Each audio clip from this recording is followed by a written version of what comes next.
ന്യായവിധിയുണ്ട്. ആ ന്യായവിധി വെച്ചിരിക്കുന്നത് പിശാചെന്ന സാത്താന് വേണ്ടി മാത്രമാണ് ആ ന്യായവിധി വെച്ചിരിക്കുന്നത്. അവനെ ന്യായം വിധിച്ച് തീത്തടാകത്തിൽ തള്ളുവാനാണ് ദൈവം ഒരു നരകം സൃഷ്ടിച്ചു വെച്ചിരിക്കുന്നത്. പക്ഷെ അതിലൊരു മനുഷ്യൻ പോലും പോകരുതെന്നാണ്, അതിൽ ചെന്നൊരു മനുഷ്യൻ പോലും വീഴരുതെന്നാണ് പിതാവായ ദൈവം ആഗ്രഹിക്കുന്നത്. അതിനുവേണ്ടിയാണ് മനുഷ്യരുടെ പാപത്തിന് പരിഹാരമായി തീരുവാൻ യേശു കർത്താവിനെ ഭൂമിയിലേക്ക് അയച്ചത്. അവൻ നമുക്ക് വേണ്ടി അടികൊണ്ടു. നമ്മൾ ചെയ്ത പാപത്തിനും നമ്മൾ ചെയ്ത അകൃത്യത്തിനുമൊക്കെ അവന്റെ ശരീരത്തിലാണ് വഹിച്ചത്. അവൻ അടികൊണ്ടു, അവൻ തുപ്പുകൊണ്ടു, കർണത്തടിച്ചു, അവന്റെ തലയിൽ മുൾക്കിരീടം മെടഞ്ഞ് അടിച്ചു. ശരീരം മുഴുവനും ഉഴവുചാല് പോലെയായി ചാട്ടവാറിന്റെ അടികൊണ്ട്. അവന്റെ കൈയും കാലും വെച്ച് മരത്തോട് വെച്ച് ആണി വെച്ച് അടിക്കുകയാണ് ചെയ്തത്.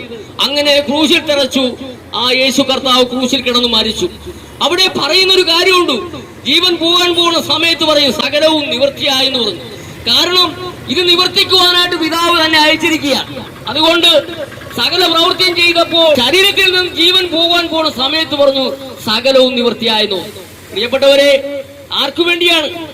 യേശുവിനെ മാറി മാറി വിസ്തരിച്ചു. റോമൻ കോടതികളിൽ 5 കോടതികളിൽ 7 പ്രാവശ്യം മാറി മാറി വിസ്തരിച്ചിട്ടും ഈ നീതിമാന്റെ മേൽ ഒരു കുറ്റവും കണ്ടില്ല എന്നാണ് പറയുന്നത്. റോമൻ ഗവർണറായ പീലാത്തോസ് പറഞ്ഞു ഈ നീതിമാന്റെ രക്തത്തിൽ എനിക്ക് പങ്കില്ല. അപ്പോൾ ആർക്കു വേണ്ടിയാണ് നാം മനസ്സിലാക്കേണ്ടത്? ഈ ഭൂമിയിലുള്ള ഓരോ വ്യക്തികൾക്കും വേണ്ടിയാണ് യേശു കർത്താവ് കാൽവരി ക്രൂശിൽ യാഗമായി തീർന്നത്. ആ യേശു ക്രിസ്തുവിനെ വിശ്വസിക്കണം.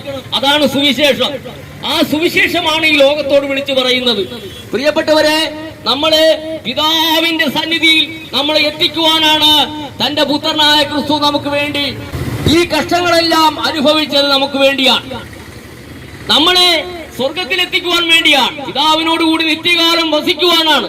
യുഗായുഗങ്ങൾ പിതാവായ ദൈവത്തോടുകൂടി വസിക്കുവാനാണ്. അവിടെ വെയിലില്ല, അവിടെ മഴയില്ല, അവിടെ തണുപ്പില്ല, അവിടെ ചൂടില്ല, അവിടെ ആർക്കും വിശപ്പില്ല.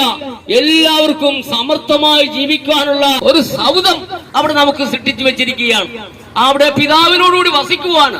ദൂതന്മാരും മൂപ്പന്മാരും സെറാഫുകളും മാത്രമല്ല, ഈ ഭൂമിയിലുള്ള സകല മനുഷ്യരും അവിടെ കടന്നു ചെന്നിട്ട് ഒരുമിച്ച് പിതാവിനോടുകൂടി പിതാവിന്റെ മക്കളായിരുന്നു ജീവിക്കുവാൻ വേണ്ടിയാണ് പിതാവ് ആഗ്രഹിക്കുന്നത്.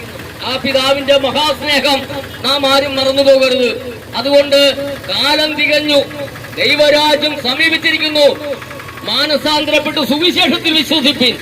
സുവിശേഷത്തിൽ വിശ്വസിക്കുന്നവർക്ക് മാത്രമേ ആ രക്ഷ പ്രാപിക്കുവാൻ സാധിക്കത്തുള്ളൂ.